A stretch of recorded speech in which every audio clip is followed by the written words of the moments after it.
Nasabat po sa Mandaue City, Cebu ang nasa 36 na container van ng smuggled na sigarilyo. Ang mga ipinuslit na kontrabando nagkakahalaga ng mahigit 3 bilyong piso at mula umano sa China. Nakatutok si John Consulta. FBI! Ingat! June 2026 nang harangin ng mga ahente ng NBI Special Action Unit ang paglabas ng 23 container vans sa Manila Port of Manila. Laman nito ang 1.7 bilyong pisong halaga ng assorted na smuggled na sigarilyo. Pagkalipas ng mahigit 2 linggong follow-up operation, bumagsak sa kamay ng NBI SAO ang karagdagang 36 na container van na nasa isang private port sa Mandaue City sa Cebu. Lahat naglalaman ng imported na smuggled na sigarilyo. Ayon sa NBI, idiniklarang naglalaman ng consumer goods tulad ng pagkain at damit itong 36 container vans na nasabat sa Mandaue City, Cebu.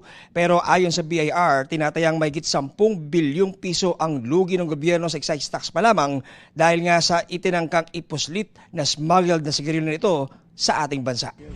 Ayon sa NBI, posibleng sa Visayas at Mindanao dadalhin ang mga bagong nasabat na smuggled na sigarilyo, habang ang naunang 23 containers na nasabat noong Hunyo ay para dapat sa Luzon. Malaki halaga yan, hindi bababa sa 3 bilyon.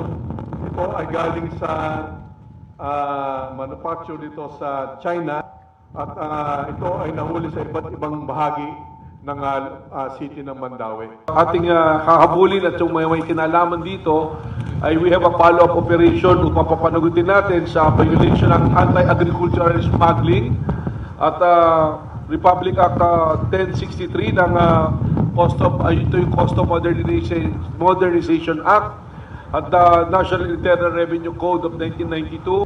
Ayon sa Customs, tukoy na ng mga otoridad ang consignee ng shipment at kung paano ito dinadala rito sa Pilipinas. Sa malayong bahagi ng ating karagatan, merong malaking barko na galing sa labas at ito ay tinransfer sa mas maliit na barko at ginawan local shipment.